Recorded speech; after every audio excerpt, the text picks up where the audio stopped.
Hello students, सिर्फ success channel में आपका स्वागत है। आज हम पढ़ने जा रहे हैं क्लास 12th की फ्लेमिंगो बुक की सेकंड पोएम कीपिंग क्वाइट, जिसे लिखा गया है पैब्लो नेरूदा के द्वारा। इस पोएम में हमारे जो पैब्लो नेरूदा हैं ये बता रहे हैं कि किस तरीके से इन्होंने बताया है introspection and creating a feeling of mutual understanding Aman human beings, कि जो आज के मनुष्य हैं वो अपनी भाग दौड़ भरी ज़िंदगी में इस तरीके से गुम हो गए हैं कि वो अपने आप के बारे में कुछ सोच भी नहीं रहे हैं। अर्थात वो अपने आप को, स्वयं को ही भूल गए हैं और वो एक दूसरे से ताल्लुक़ रखना भी उनने बंद कर दिया है। तो इसी के बारे में जो पैब्लो नेरूदा हैं इन्होंने अपने विचार विमर्श किए हैं। Before you read, what does the title of the poem suggest to you. ये जो टाइटल है लेसन का, कीपिंग क्वाइट, ये आपको किसी और संकेत करता है। What do you think the poem is about, और आपको क्या पता चलता है कि ये जो पोएम है वो किस बारे में है। देखिए, जैसे लेसन का नाम है, टाइटल है अपना कीपिंग क्वाइट। कीपिंग क्वाइट मतलब शांत रहिए, शांत रहिए मतलब आराम से रहिए, कोई ज़्यादा भाग दौड़ भरी ज़िंदगी में नहीं जीना है। देखिए क्या बताया गया है। Now we will count to 12 and we will all keep still. तो हमारे जो पोएट हैं पैब्लो नेरूदा ये बता रहे हैं कि हम 12 तक गिनती गिनेंगे और हम चुप हो जाएंगे, स्थिर हो जाएंगे, स्टिल हो जाएंगे। तो जो पैब्लो नेरूदा हैं वो कहते हैं 12 तक गिनती गिनिए और फिर चुप हो जाइए। जैसे बचपन में हम एक खेल नहीं खेलते थे, 10 तक गिनती गिनो चुप हो जाओ, 4 तक गिनती गिनो चुप हो जाओ, इस तरीके से हम एक गेम खेलते थे। उसी तरीके से यहाँ पर भी कभी हमको एक चीज़ समझाना चाहते हैं। For once on the face of the earth let's not speak in any language, let's stop for 1 second and not move our arms so much. जो हमारे पोएट हैं वो बता रहे हैं कि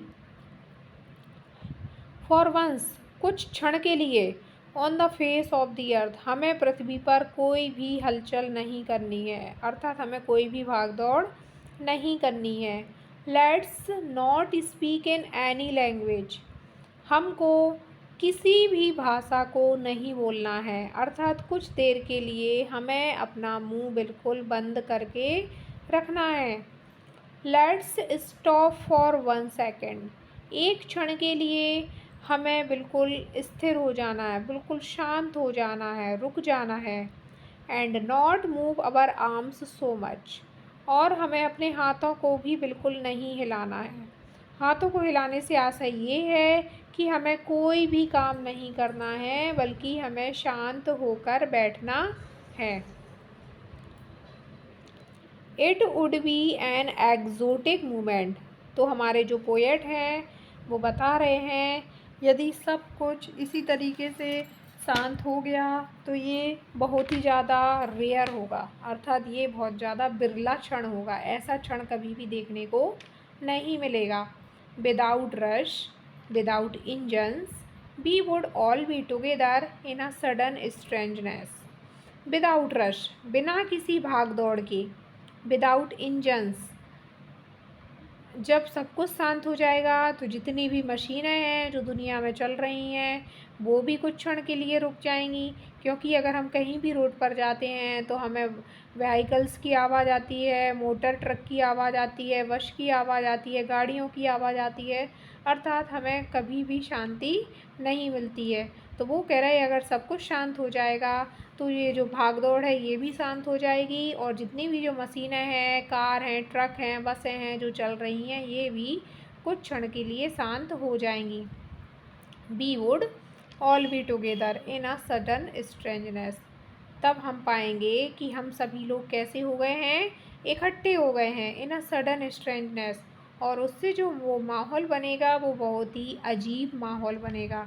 कहने का आशय ये है जब सब कुछ स्थिर हो जाएगा तो जो माहौल है वो भी बहुत अजीब होगा, क्योंकि ऐसा माहौल हमने आज तक नहीं देखा है।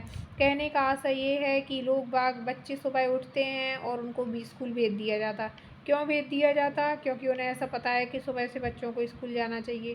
दूसरी चीज़, जो हमारे पेरेंट्स हैं वो माँ पेरेंट्स है वो अपने बच्चों को शाम को कोचिंग भेज देते हैं, भले ही बच्चे का मन हो या ना हो, भले ही बच्चा थका है या नहीं थका है, उन्हें उस चीज़ से कोई भी मतलब नहीं रहता है। दूसरे बच्चे जा रहे हैं तो तुम भी करो। और जैसे ही बच्चा बड़ा होता है, 12th पास होता है, कॉलेज उसका कंप्लीट होता है, तो अब तो तुम जॉब करो, तुम कैसे भी करो, भले ही उसका मन हो या ना हो, लेकिन उसे जॉब करनी पड़ेगी। और महीने के लास्ट में वो भी अपना माइंड सेटअप कर लेता है कि महीने के लास्ट में मेरी सैलरी आएगी, फिर मैं अपनी आराम से ज़िंदगी जीऊँगा। इसके अलावा वो कुछ भी अपना माइंड सेटअप नहीं कर पाता। उसका दिमाग इन्हीं चीज़ों में सेट बना रहता है कि हाँ, मैं स्कूल जाऊँगा, मैं अपने बच्चों को स्कूल भेजूँगा, फिर उनको पढ़ाऊँगा लिखाऊँगा, फिर वो जॉब करेंगे। इस तरीके से व्यक्ति का पूरा जीवन इसी भागा-दौड़ी में निकल जाता है। Fisherman in the cold sea would not harm whales. तो जो पैब्लो नेरुडो हैं ये बता रहे हैं कि जब सब कुछ कुछ क्षण के लिए स्थिर हो जाएगा, तो जो मछुआरे हैं जो ठंडे समुद्रों में मछलियाँ पकड़ रहे हैं, वुड नॉट हार्म व्हेल्स, तो वो व्हेल को कोई भी नुकसान नहीं पहुंचाएंगे, अर्थात किसी भी मछली को कोई भी नुकसान नहीं होगा, क्योंकि मछुआरे भी कुछ क्षण के लिए शांत हो जाएंगे। And the man gathering salt would look at his hurt hands। और जो नमक इकट्ठा करने वाले जो लोग हैं, जो लोग वर्कर हैं, वो भी कुछ क्षण के लिए शांत रह जाएंगे और उस शांति के क्षणों में वो अपने जख्मी हुए हाथों को देखेंगे, क्योंकि हम जो नमक खाते हैं उसको जो गैदर करने वाले होते हैं, बहुत ही मुसीबत से नमक इकट्ठा होता है। और जो नमक इकट्ठा करने वाले लोग होते हैं, उनके हाथों में कई तरीके के जख्म परमानेंट बने रहते हैं और उन्हें अपने जख्मों पर मरहम लगाने की भी फुर्सत नहीं मिलती है, क्योंकि वो अपने काम में इतने अधिक व्यस्त होते हैं। Those who prepare green bars, bars with gas, bars with fire, victory with no survivors, would put on clean clothes and walk about with their brothers in the shade doing nothing।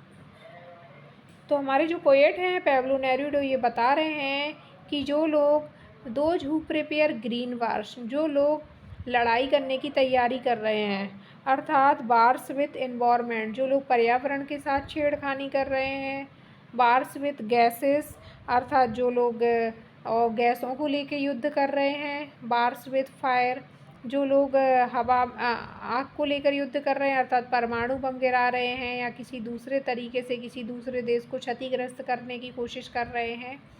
Victory with no survivors, अगर वो भी कुछ क्षण के लिए शांति से सोचें तो उन्हें भी पता चल जाएगा कि कोई भी यहाँ जीतने वाला नहीं है, अर्थात भले ही कोई जीत जाएगा, लेकिन इस दुनिया में अमर होकर कोई भी नहीं आया है। जिस व्यक्ति का इस दुनिया में जन्म हुआ है उस व्यक्ति की एक दिन मृत्यु निश्चित है, अर्थात कोई भी व्यक्ति यहाँ स्थायी नहीं है। और जो लोग ये लड़ाई कर कर के मरे जा रहे हैं, अर्थात bars with greenery, bars with gas, bars with fire, अर्थात इन उलझनों में पड़ के जो लोग अपना जीवन नष्ट कर रहे हैं, अपना जीवन व्यतीत कर रहे हैं, उन लोगों को भी ये चीज़ समझ में आ जाएगी कि यहाँ पर कोई भी परमानेंट नहीं है। भले ही वो जीत जाएंगे, लेकिन मृत्यु के सामने यहाँ पर कोई भी नहीं जीत सकता है। Would put on clean clothes, अगर उनको भी ये चीज़ समझ में आ जाएगी तो वो भी अपना माइंड वॉश कर लेंगे, अर्थात वो भी अपना मन शुद्ध कर लेंगे। And walk about with their brothers, और फिर वो अपने भाइयों के साथ कंधे से कंधा मिलाकर चलेंगे। In the shade doing nothing, और वो भी कुछ क्षण के लिए यही सोचेंगे कि अब हमें शांति से छाया में बैठना है और हमें कुछ भी नहीं करना है। ऐसा नहीं है कि कभी भी कुछ भी नहीं करना है, कुछ टाइम के लिए पैब्लो नेरुडो बोल रहे हैं कि कुछ टाइम के लिए आप इनएक्टिव हो जाइए, अर्थात कुछ भी नहीं करिए, शांति से रहिए और अपने बारे में एनालिसिस करिए कि जो काम आप कर रहे हैं क्या वो काम सही है। मान के चलो बच्चा जब 12th पास कर लेता है तो 12th पास करने के बाद बच्चे के ऊपर कई तरीके के प्रेशर रहते हैं, कहीं तुमको नीट करना है, कहीं तुमको JEE करना है, कहीं तुमको UPPSC करना है। तो उसमें शांति से, मेरे हिसाब से तो आपको, अगर पेरेंट्स हैं तो अगर आपको अपने बच्चे के ऊपर ही डिसीजन छोड़ देना चाहिए कि आपके बच्चे का किस चीज़ में इंटरेस्ट है। अगर उसका सुई में या इंजेक्शन में इंटरेस्ट है अगर उसका बायोलॉजी में इंटरेस्ट है तो उसको डॉक्टर बनने दीजिए। अगर उसका मैथ में इंटरेस्ट है और अगर आप उसको डॉक्टर बनने के लिए भेज रहे हैं तो that's wrong. He can not success, उसे सफलता नहीं मिल सकती। ओके, तो इस तरीके से मैं आपको समझाना चाहती हूँ कि सभी लोग अपने फ्यूचर का ठीक तरीके से डिसीजन लें। किसी को देखकर या किसी की बातों में आकर आप अपने जीवन के डिसीजन ना लें। आप शांति से बैठिए, कुछ क्षण के लिए सोचिए, फिर आपको जो अच्छा लगे आप उसी में आगे बढ़िए। What I want should not be confused with total inactivity। तो जो पैब्लो नेरूडो हैं वो कह रही हैं, मैं आपको ज़्यादा कंफ्यूज नहीं करना चाहती हूँ, मैं तो बस ये बताना चाहती हूँ कि कुछ समय के लिए आप लोग टोटल इनएक्टिव हो जाइए। इनएक्टिव मतलब कुछ भी कार्य उस समय पे आप नहीं कर रहे हैं। Life is what it is about. तो वो कह रहे हैं कि मैं ये भी नहीं कहता हूँ कि पूरी ज़िंदगी आप अक्रिय रहिए, क्योंकि पूरी ज़िंदगी भी कोई इनएक्टिव रह के अपनी नहीं निकाल सकता है। उसको किसी न किसी तरीके से एक्टिव रहना पड़ेगा, अपना भरण पोषण करना पड़ेगा। I want no truck with death. तो जो कवि हैं वो कह रहे हैं कि मैं ये नहीं चाहता हूँ कि आप लोग इतने ज़्यादा अक्रिय हो जाएं कि बिल्कुल एक जिंदा लाश बन जाएं, क्योंकि मैं ये भी नहीं चाहता कि मैं मुझे बहुत सारे लोग ट्रक लोग डेथ से मिलें, अर्थात मैं नहीं चाहता कि बहुत सारे लोग मन से मरे हुए मिलें। If we were not so single-minded about keeping our lips moving and for once could do nothing, perhaps a hushed silence। तो वो कह रहे हैं कि मैं ये नहीं चाहता हूँ कि सभी लोग बिल्कुल अक्रिय होके मरे समान बैठ जाएं। मैं तो ये चाहता हूँ कि आप अपने माइंड को वॉश करिए, अर्थात एक बार शांति से अपने दिमाग में सोचिए। About keeping our lips moving, कि आप किस तरीके से अपना जीवन जी रहे हैं। आजकल बहुत ज़्यादा भाग दौड़ी की होड़ लगी है। अगर मान के चलो किसी पड़ोसी का लड़का डॉक्टर बनने जा रहा है तो मैं भी कोई भी अपने बच्चे को डॉक्टर बनने भेज देगा। अगर वो इंजीनियर बनने जा रहा है तो दूसरे को लगता है मैं भी अपने को इंजीनियर बनाऊंगा। अगर कोई यूपीएससी कर रहा है तो वो सोच रहा है मैं भी अपने बेटे को यूपीएससी कराऊँ। मतलब इतनी अधिक स्पर्धा ये है कि एक दूसरे से आगे बढ़ने की होड़ लगी है। आगे तो हम बढ़ जाएंगे लेकिन उसमें जो हमारा सुख चैन है वो पूरा चला जाता है। अगर आपके बच्चे का जॉब करने में कोई मन नहीं है तो आप उसको बिल्कुल नहीं भेजिए, आप बस उसको नॉर्मल एजुकेशन दीजिए। और उसका बिजनेस में मन है तो आप उसको बिजनेस में आगे सपोर्ट कीजिए।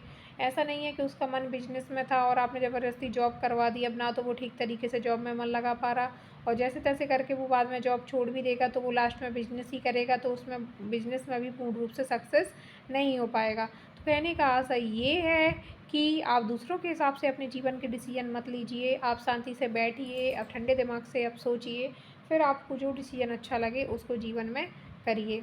And for once could do nothing perhaps a huge silence. जब सभी लोग कुछ भी नहीं करेंगे तो उससे बहुत ही अच्छी शांति रहेगी, अर्थात एक हज साइलेंस पैदा हो जाएगा। Might interrupt this sadness of never understanding ourselves and of threatening ourselves with death। और वो कह रहे हैं कि कभी फिर आपको ये निराशा तो नहीं होगी कि हम ऐसा काम नहीं कर पाए, हमने अब ठीक से डिसीजन नहीं ले पाया।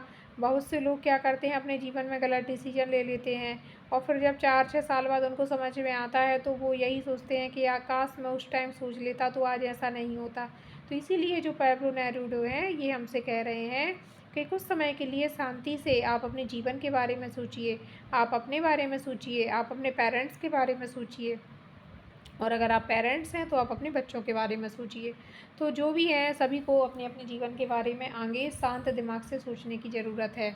और वो कह रहे हैं और परमानेंट हमको एक मृत्यु का डर बना रहता है, क्योंकि पता है मैंने ऊपर भी स्टांजा में क्लियर किया है कि व्यक्ति की मौत निश्चित है, भले ही वह अपने बारे में सोचे या ना सोचे। अगर हम पूरा जीवन ऐसी भाग दौड़ में बिता देंगे तो हम अपने जीवन में कुछ भी नहीं कर पाएंगे, अर्थात शांति के साथ अपने जीवन में नहीं रह पाएंगे और हर पल व्यक्ति को मौत का डर भी बना रहता है कि पता नहीं किस दिन किस क्षण व्यक्ति की मौत आ जाएगी।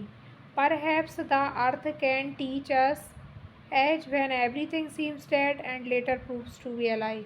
और वो कह रहे हैं भले ही पृथ्वी भी हमको यही चीज़ सिखाती है कि जिस दिन सब कुछ मर जाता है तो उस दिन एक नई चीज़ जन्म लेती है, अर्थात हमारे मन में बहुत सारे विचार आते रहते हैं हम भी अपने जीवन में कई तरीके से काम करते हैं और अगर हम अनसक्सेस हो जाते हैं तो उसके बाद भी एक मौका हमें ज़रूर मिलता है सक्सेस होने का। तो इसलिए हमें ठंडे दिमाग से अपने बारे में सोचना चाहिए और अपने जीवन में आगे बढ़ना चाहिए। Now I will count up to 12 and you keep quiet and I will go. अब फिर से जो पैब्लो नेरूडो हैं वो कह रहे हैं कि अब मैं फिर से 12 तक गिनती गिनूँगा, आप लोग शांत हो जाना और मैं निकल जाऊँगा। इस तरीके से हमारे पोएट ने बहुत ही अच्छे तरीके से हमको इस स्टोरी के बारे में बता दिया है कि 12 तक गिनती गिनिए और फिर चुप हो जाइए। चुप हो जाइए का मतलब ये है कि फिर आप शांति से अपने जीवन के बारे में सोचें, आपको अपना जीवन किस ओर बढ़ाना है, किस दिशा में आपको अपना जीवन ले जाना है, इनके बारे में आप ठीक तरीके से विचार विमर्श करें और अपने जीवन में आगे बढ़ें। इसके क्वेश्चन आंसर आपको नीचे सब्सक्रिप्शन लिंक में मिल जाएंगे।